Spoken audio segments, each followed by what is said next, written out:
La petite fille jouait dehors quand soudain ses oreilles ont entendu les cris des enfants coincés dans la maison en feu. Les cris lointains se transformèrent rapidement en cris de désespoir et de folie. Todd hurla et rampa dehors. La petite fille a couru chez elle et a crié à sa mère. Elle lui dit qu'il y avait un feu dehors. La mère se précipita dehors. Todd lui a dit d'appeler les pompiers. Elle a immédiatement appelé les pompiers. En regardant la maison brûler, elle répond nerveusement au téléphone. C'est mon voisin. Elle indique qu'il y a des bébés dans la maison et donne leur adresse. Todd déplace sa voiture pour la préserver. Todd a brisé l'une des fenêtres, mais un incendie s'est déclaré, provoquant une explosion. Le feu continue de sortir par la porte et il est impossible pour Todd d'entrer et de sauver ses enfants. Todd se met à pleurer et à prier pour ses enfants, sachant qu'il est trop tard pour les sauver maintenant. La maison était en ruine et ses filles avaient disparu. C'est là que la tragédie a commencé et que la société l'a laissé tomber pour la première fois. C'est le moment où la tristesse se transforme en doute et l'amour se transforme en crime. Pendant que Todd se tenait dehors et regardait son monde s'effondrer, les voisins murmuraient et les autorités remarquèrent ses réactions. Ces réactions seraient plus tard utilisées contre lui. Les enquêteurs policiers ont recueilli des informations en inspectant les lieux, en interrogeant des témoins et en analysant les peu de preuves qui restent depuis l'incident. Alors qu'ils ont rassemblé leurs découvertes, ils ont élaboré leurs propres hypothèses sur la façon dont l'incendie aurait pu avoir commencé. 2 enquêteurs sont de plus en plus convaincus que Todd est le coupable, pensant qu'il a délibérément allumé le feu pendant que les enfants dormaient, s'assurant qu'il n'avait aucune chance de s'échapper. Todd et sa femme Stacy sont interrogés par les enquêteurs au commissariat de police. Il se passe quelque chose d'inhabituel. Ils lui posent toutes sortes de questions, de la veille de l'incendie à des questions sur les interférences passées dans leur relation. Todd a eu beaucoup de problèmes auparavant, alors ils le soupçonnent. Todd leur raconte tout ce qui s'est passé ce jour-là, mais les enquêteurs ne semblent pas y croire. Todd n'est pas parfait.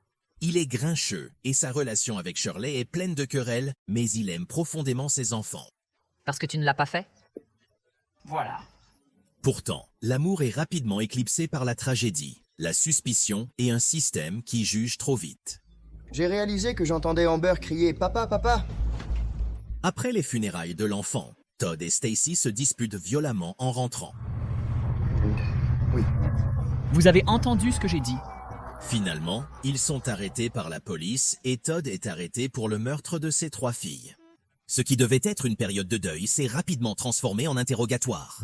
Les enquêteurs ont peigné l'épave et ont conclu que l'incendie n'était pas un accident, mais un incendie criminel. Ils affirment que les marques de brûlure, les motifs sur les débris, la façon dont les flammes se propagent, pointent tous vers un accélérateur. Il n'y a qu'une personne à blâmer, Todd. Avant qu'il puisse comprendre pleinement ce qui s'est passé, il est arrêté et accusé du meurtre de son propre enfant. Son chagrin et ses doutes sont considérés comme une escroquerie, et soudain, il n'est plus vu comme un père en deuil, mais comme un tueur de sang-froid. Todd ne croit toujours pas à ce qui se passe et ne peut pas comprendre comment sa vie est tombée dans ce cauchemar. La frustration et la peur s'accumulent en lui, et la tension finit par exploser lorsqu'il se dispute violemment avec ses compagnons de cellule. Pendant ce temps, ses avocats offrent un dur contrôle de réalité en échangeant des plaidoyers coupables en échange d'une peine de prison à vie. Mais Todd refuse, insistant sur son innocence et refusant d'admettre un crime qu'il n'a pas commis. Soumettre. Cependant, ses avocats sont impatients, estimant qu'il est impossible de gagner. Ils refusent de laisser Todd témoigner, convaincus que son caractère et son mépris feraient plus de mal que de bien, et continuent à insister sur le fait que plaider coupable est sa seule chance de survie. Le procès de Todd s'est déroulé rapidement et avec tolérance. L'accusation le dépeint comme un homme violent et grincheux qui, en colère, a mis le feu à sa maison. Il ne s'agit pas d'un incendie criminel. C'est un meurtre. Le procureur a montré au jury des photos des 3 petites filles mortes dans l'incendie. Un voisin qui a appelé les pompiers a témoigné contre Todd, disant qu'il n'avait pas essayé de sauver les enfants. Il n'a tenté de sauver les enfants qu'après l'arrivée de la police. L'expert médico-légal a affirmé que l'incendie avait été déclenché délibérément. Il souligne les marques de brûlure et les planchers fondus comme preuve d'un accélérateur en forme de pentagramme. La défense de Todd était trop faible pour contrer les allégations. Son avocat n'a pas présenté une défense vigoureuse. Un codétenu a témoigné que Willingham avait plaidé coupable d'avoir mis le feu, Ce témoignage, malgré sa fiabilité douteuse, est devenu un élément clé de sa condamnation. Il a décidé de couvrir l'affaire en ouvrant le feu. Non. La défense de Todd était faible et incapable de réfuter la science défectueuse du feu. Le jury a rapidement rendu son verdict. Coupable. L'accusé va-t-il se manifester? Comme dans Just Mercy 2019, les témoignages médico-légaux erronés et les préjugés raciaux sociaux peuvent décider de la vie de quelqu'un en quelques minutes. Le tribunal ne veut pas la vérité, il veut la clôture. Willingham a été reconnu coupable de meurtre et condamné à mort. Vous êtes condamné à mort. Il réagit en colère et en doute, tandis que Stacy doute de son innocence. Todd a été transféré dans une prison de haute sécurité pour purger sa peine jusqu'à ce qu'il soit enfin puni. Tout le monde autour de lui, y compris les prisonniers et les gardiens, est convaincu de sa culpabilité. Le temps de Todd en prison devient encore plus cruel lorsque les tensions avec les autres prisonniers dégénèrent en violentes querelles. Une dispute devient physique. Todd, en infériorité numérique, est battu avant l'intervention des gardes. Chaque coup le rendait encore plus brisé. Son corps souffrait, son esprit ébranlé. Sans personne à qui se tourner et sans moyen de riposter, Todd est seul, avec ses pensées, sa colère et la crainte écrasante qu'il ne sortira peut-être jamais vivant de prison. Willingham passe des années dans une cellule isolée, devenant encore plus déprimé et désespéré. Il a écrit des lettres au monde extérieur, déclarant son innocence et décrivant sa vie en prison. Il a également écrit à sa femme, Stacy, qui ne l'a pas rendu visite depuis son emprisonnement. J'ai l'impression que c'était il y a longtemps. Stacy lit sa lettre et décide d'écrire une lettre au gouverneur pour lui dire que Todd est innocent, mais elle s'est battue avec sa grand-mère à cause de cela. Todd continue d'écrire à Stacy, insistant sur quelque chose de réel dans un monde qui se sent maintenant froid et impitoyable. Mais entre ces descriptions, il se souvient aussi de la vie qu'ils avaient à partager autrefois, de ces moments d'amour et de rire qui semblent maintenant si lointains.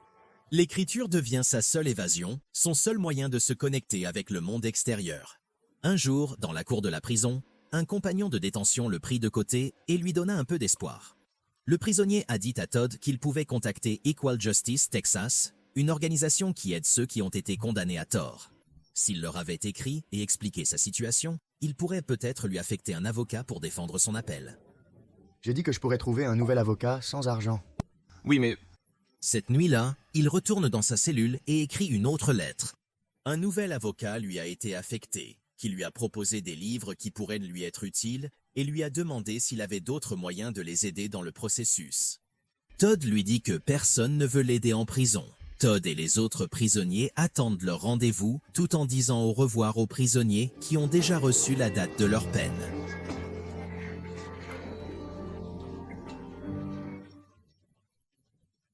Sept ans plus tard, Elizabeth, mère célibataire avec un fort sens de la justice, a lu l'affaire de Todd et décide de lui répondre.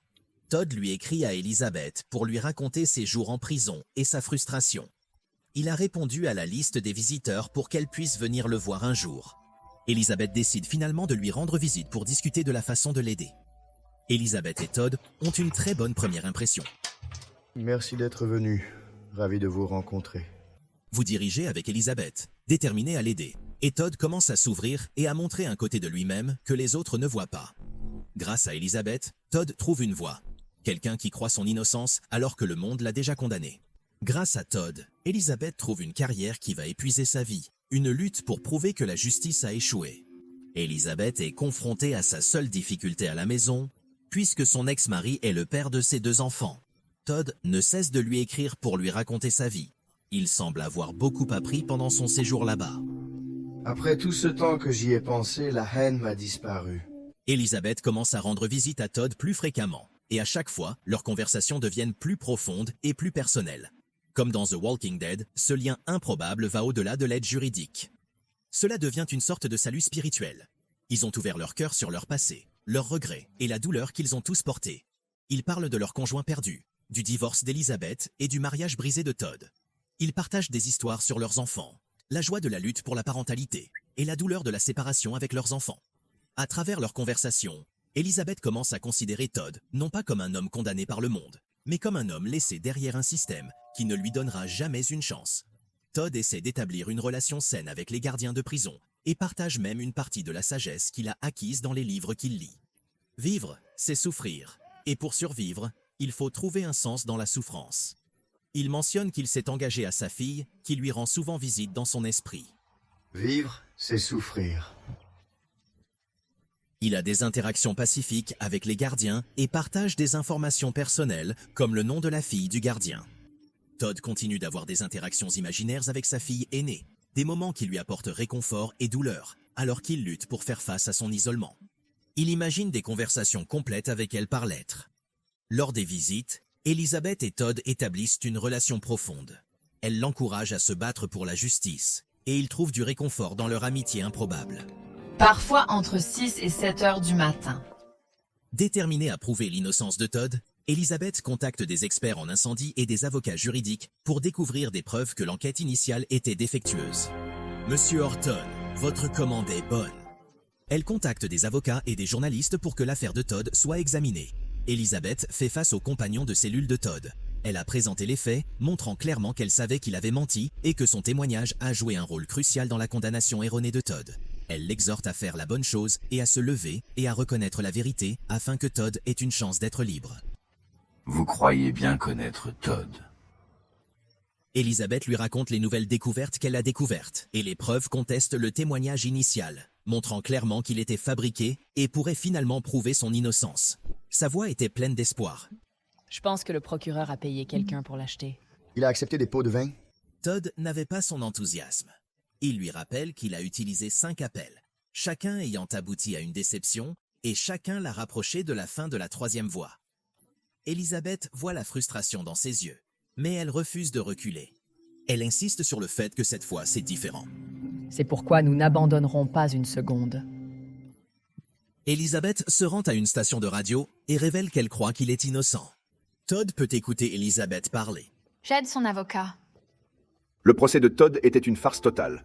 Quelques instants plus tard, le garde lui remet une enveloppe révélant que la date de son exécution avait été fixée pour le 17 février. Elizabeth dit à Todd qu'elle a découvert un nouveau spécialiste des incendies qui va les aider dans cette affaire. Mais Todd est frustré par tout cela, car sa date est déjà fixée, et il pense que ce qu'ils trouveront n'a pas d'importance car il va bientôt faire face à la réalité. Je suis venu mourir. Todd révèle ses regrets à Elizabeth. Il n'a pas réussi à sauver ses enfants parce que lorsqu'il est arrivé dans leur chambre, il savait qu'ils étaient morts, alors il s'est enfui. Je les connais déjà. Elizabeth essaie de convaincre la femme de Todd, Stacy, de lui rendre visite et même de l'aider en témoignant en son nom. Stacy refuse de le faire parce que son frère l'a convaincu que si Todd descendait de la voiture, il l'arrêterait plutôt que lui et qu'il les aiderait à le faire. Un nouveau scientifique des incendies a analysé le cas. La méthodologie initiale était incorrecte. Ils ont conclu que l'incendie était probablement un accident. Il n'y a pas de brûlure. À l'approche de la date de l'exécution, les avocats et avocats de Todd ont demandé au gouverneur du Texas, Rick Perry, de reconsidérer l'affaire à la lumière des nouvelles conclusions médico-légales. Le refus du gouverneur d'accorder un moratoire malgré un nouveau rapport d'experts a déterminé le sort de Todd. Le système fonctionne lentement et le temps presse. L'appel est rejeté et la date de son exécution reste la même malgré les preuves écrasantes que la condamnation de Todd est basée sur une science indésirable. Après toutes ces années, la femme de Todd vient finalement le voir, mais leur interaction ne se passe pas bien car Todd est en colère que Stacy ne soit jamais venu le voir. Il t'a fallu des années pour venir. Alors que Todd est prêt à demander à Stacy de le défendre une dernière fois, Stacy refuse et fuit la scène. Il est temps pour Todd de se rapprocher de la chambre secrète. Il ne reste que 5 jours. Les compagnons de cellule commencent à demander la nourriture qu'ils veulent. Il est temps d'exécuter. Les compagnons de Todd le voient à la télévision et se sentent coupables. Il a décidé d'écrire une lettre affirmant qu'il avait été forcé par le bureau du procureur et d'autres fonctionnaires à témoigner contre Todd. Je suis obligé de témoigner contre M. Willingham. Il retire maintenant son témoignage contre Todd. Le procureur dans l'affaire Todd a lu la lettre et l'a cachée. 2 jours avant l'exécution de Todd, Stacy a des stations d'information et des journalistes qui attendent devant sa maison pour leur dire ce qu'elle pense de l'affaire de Todd, qu'elle croit ou non qu'il l'a fait. La grand-mère de Stacy dit à Stacy de ne pas dire un mot aux journalistes et de laisser son frère parler. Le frère de Stacy révèle à la presse que Todd a avoué à Stacy qu'il était coupable d'avoir tué ses 3 filles alors qu'elle lui rendait visite en prison. Elizabeth rend visite à Todd, et après tout ce qui a déjà été dit et le refus du gouverneur, Todd dit à Elizabeth que ce qu'il craint maintenant n'est pas la mort, mais la douleur qu'il va recevoir une injection. Todd demande à Elizabeth si elle sera là dans ses derniers moments, et Elizabeth promet qu'elle sera de son côté quand ils le feront. Tu seras là, hein? Elizabeth rentre chez elle, inquiète de ce qui arrivera à Todd. Les preuves montrent clairement qu'il est innocent, mais l'État lui refuse le droit de prouver son innocence. Elizabeth fond en larmes, désolée par la laideur du monde dont ses enfants ont dû assister. Vous devez comprendre la vérité sur ce monde qui est si mauvais. Todd attend ses dernières heures tandis qu'Elizabeth est au téléphone pour essayer d'obtenir le gouverneur de lire le cas de Todd. Malheureusement, en conduisant la dernière fois pour voir Todd, elle a été victime d'un accident de voiture dévastateur. Todd s'attendait à un appel d'Elizabeth moins de 2 heures avant son exécution, mais on lui dit que personne n'avait appelé pour lui. Même les gardiens étaient frustrés par la situation de Todd. Elizabeth est allée à l'hôpital. Dieu merci, elle est vivante, mais elle a le cou cassé. Il est peu probable qu'elle ne marche plus. Ses enfants tremblent de choc en apprenant la nouvelle. Elizabeth est allongée dans son lit d'hôpital, brisée de ne pas pouvoir être avec Todd dans ses derniers moments, comme elle l'avait promis. Allez, Compris? Après avoir découvert qu'Elizabeth ne s'est pas présentée, Todd lui écrit une lettre. Les gardes sont arrivés dans une cellule et l'ont escorté jusqu'à la chambre de la mort. Il a d'abord essayé de les repousser en s'accrochant au sol, afin qu'ils ne le prennent pas, mais il a finalement cédé. Certains sont venus soutenir Todd dans ses derniers moments, y compris son ex-femme. Mais Todd n'est pas vraiment content que son ex-femme se présente et lui demande de partir. Humpty Dumpty vous monte en enfer. Les gardes disent qu'ils ne peuvent pas le faire. Todd l'a maudit pour sa trahison. Dans ses derniers mots, Todd dit encore une fois aux gens qu'il est un homme innocent, condamné pour un crime odieux qu'il n'a pas commis. Bien qu'il insiste sur son innocence, il a été mis en examen pendant 12 ans et privé de son droit de recours. Comme son dernier souhait, il demanda que son corps soit incinéré et que ses cendres soient éparpillées sur la tombe de sa fille. Todd a finalement reçu une injection mortelle dans son sang. Il a lutté pendant un moment et a finalement rencontré son destin. Le film se termine par une scène émouvante où Elizabeth lit la dernière lettre de Todd. Cela ramène l'histoire à l'origine. Elizabeth lit une lettre de Todd et se souvient de sa résilience quand sa vie lui a été enlevée. Ses paroles et son histoire vivent pour toujours. Il a également écrit qu'il avait fait un rêve où il marchait avec ses filles et qu'Elizabeth était là. Dans son rêve, Elizabeth accomplit avec ses enfants le dernier souhait de Todd de répandre ses cendres sur la tombe de sa fille. Elizabeth a un moment doux et amer. Bien qu'elle ait fait de son mieux pour aider Todd, elle n'a pas réussi à le sauver. Todd exprima sa gratitude infinie à Elizabeth pour sa gentillesse. Tu m'as montré que l'amour existe, tant que tu ouvres ton cœur.